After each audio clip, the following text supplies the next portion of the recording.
နော်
ရတယ်ဟုတ်နော်ဟုတ်ပြီကဲသမီးလေးသားလေးတွေအဝမင်းမယ်နော်လောလောဆယ်တခါလေးရွေးမယ်ကဲဒီထက်မှာပထမဦးဆုံး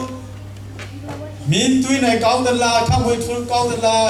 ကြုံပြဖြူကောင်းသလားဆိုအဝမင်းမယ်နော်ထပ်ဝေကောင်းပါထပ်ဝေကောင်းပါထပ်ဝေထွန်းရဟုတ်ပြီကဲမှတ်ထားမယ်ကဲဒုတိယဘယ်သူကောင်းလဲကြုံပြဖြူလေဟုတ်ပြီလက်ကုပ်တီးမယ်ဟုတ်ပြီဟုတ်ပါပြီနော်ဒီနေရာယူလို့ရပါပြီ အားလုံးပဲကြည့်စမ်း